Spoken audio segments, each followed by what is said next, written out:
In this screencast, we're going to talk about electronegativity and properties of bonds. So if we consider a nitrogen-fluorine single bond, we know that fluorine really wants one electron because it's one electron away from noble gas configuration. It's nice and small, whereas nitrogen, not so much.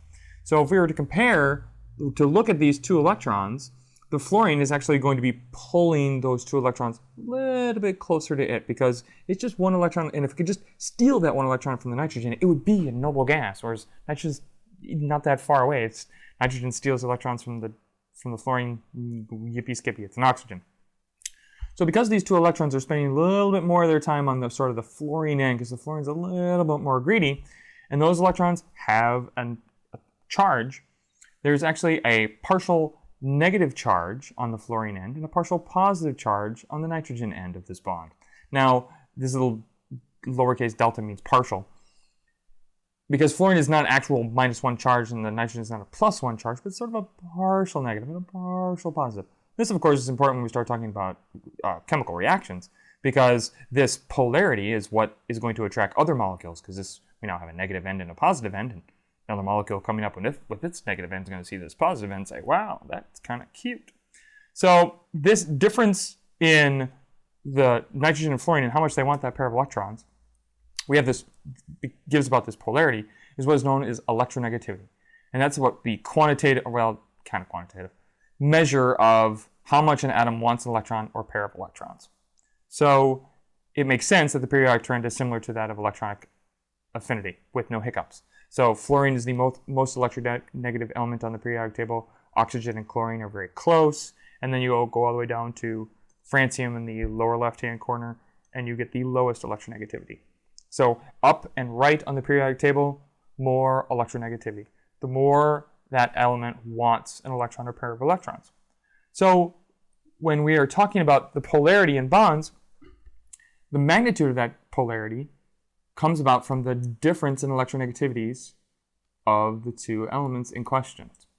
So if there's no difference in electronegativity, we call that a pure covalent. Remember, covalent means sharing. A pure covalent bond, meaning neither element gets to hang on to each one.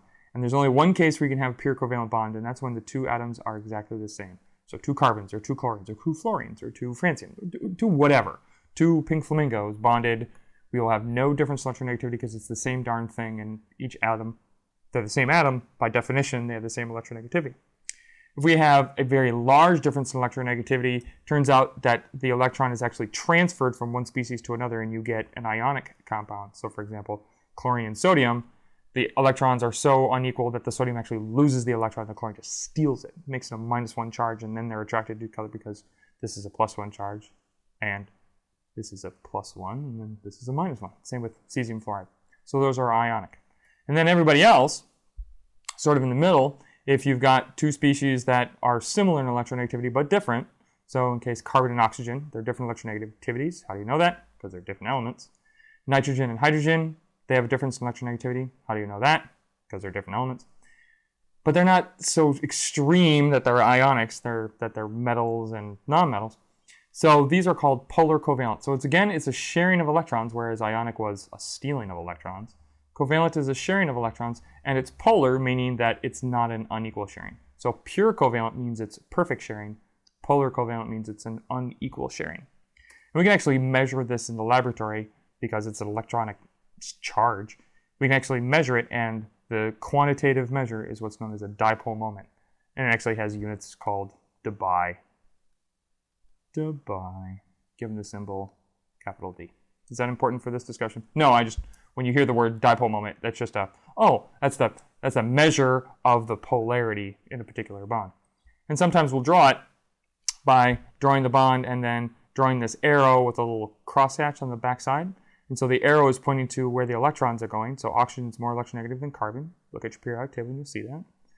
So oxygen is more electronegative, so the electron is going to be closer to this oxygen, leaving this carbon with sort of a partial positive charge. That's why we put the little crosshatch on the arrow. So lots of things can be sort of concluded about bonds based on that electronegativity difference. So there are four different bond measurements. And these are all sort of quantitative things that we associate with each individual kind of bond.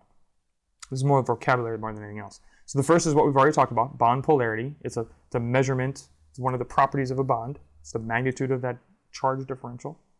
The next is what is known as bond order, which is an indication of how many electrons are actually in the bond.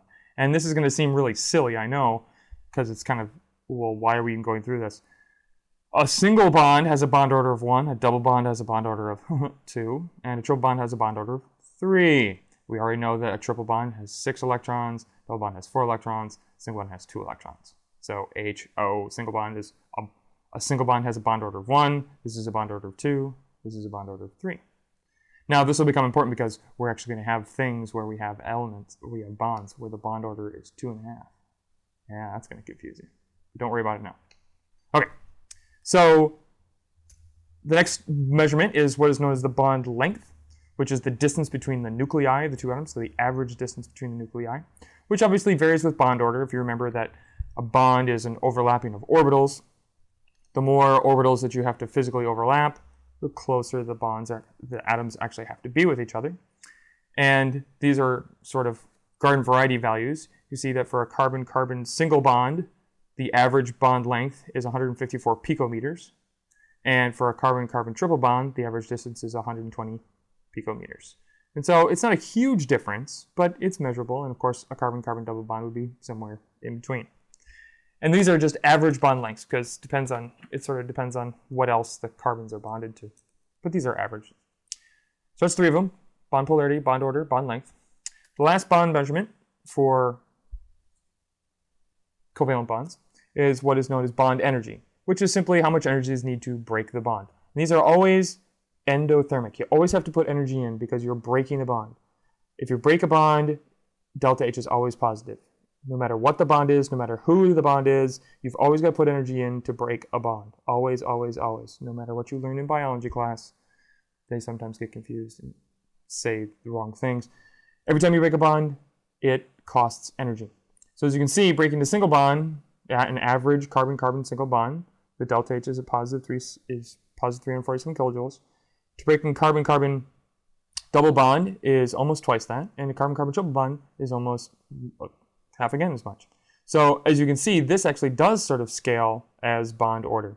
So as the bond order goes up, the amount of energy needed to break it obviously increases. And again, the literature values, when you look up these bond orders, or I'm sorry, bond energies, how much energy it takes to break these bonds, it's an average of bond energy. So the amount of energy needed to break this hydrogen-oxygen bond in water is not the same as the amount of energy it takes to break this hydrogen-oxygen bond in hydrogen peroxide. Are they close? Yes. Are they the same? No. So let's talk a little bit more about breakings of bonds. And the question is what happens when we throw a whole bunch of energy into a bond? Well, what the bond does in response is a function of what it is. For molecular compounds, so carbon monoxide, if we put in a bunch of energy, eventually we reach something what's called the bond energy, and it falls apart. And it falls apart into neutral atoms. So in this case, carbon monoxide would fall apart into a neutral carbon and a neutral oxygen.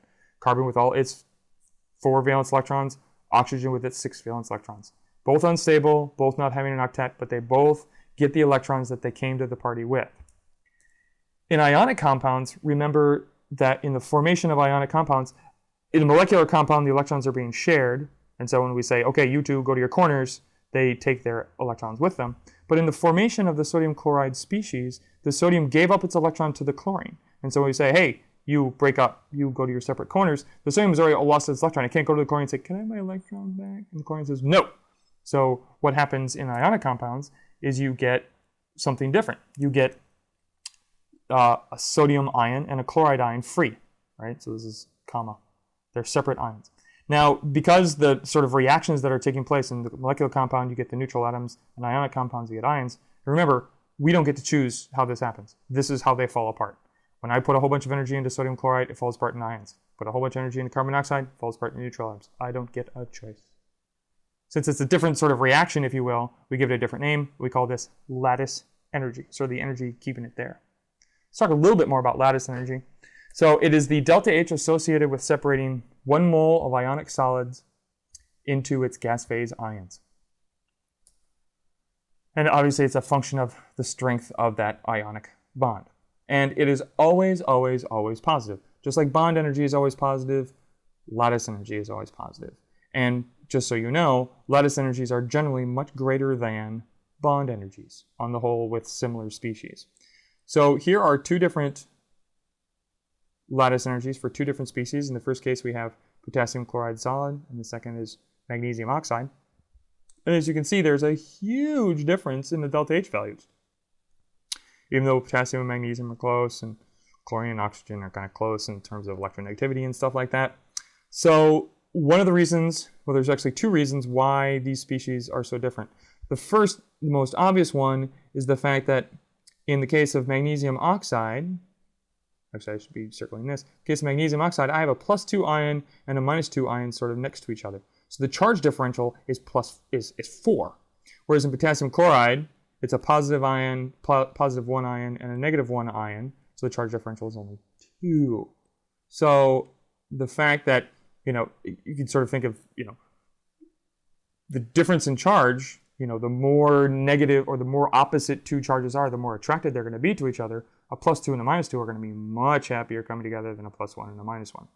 The other has to do with the size of the species. The closer the distance between the nuclei, between the magnesium and the oxygen, as opposed to the potassium and the chlorine, the closer they are to each other, the more attracted they are to each other. And so in the case of magnesium and oxide, they're smaller atoms, and so their internuclei distance is different. So just to sort of you're not responsible for this equation, I just want to sort of show you where it comes. This is actually the electrostatic attraction equation. This is actually a physics term. But what I want you to see is that this is a constant, so this is the energy of electrostatic attraction, which is what's keeping these things together, a positive ion next to a negative ion. It's equal to a constant, so we can ignore that for a moment. Q1, Q2 is the charge of the species. So in this case, it would be, for magnesium oxide, it would be +2 and -2. For potassium chloride, it would be +1, -1. Divided by D, which is the distance between them. So as you increase the charge differential and decrease the distance between them, the energy, the electrostatic attraction energy increases, which is why you get this huge, 3795 kilojoules per mole is really, really big. That's why you have such a huge one, is because you have the +2 and the -2, and their distance between the nuclei is actually really small.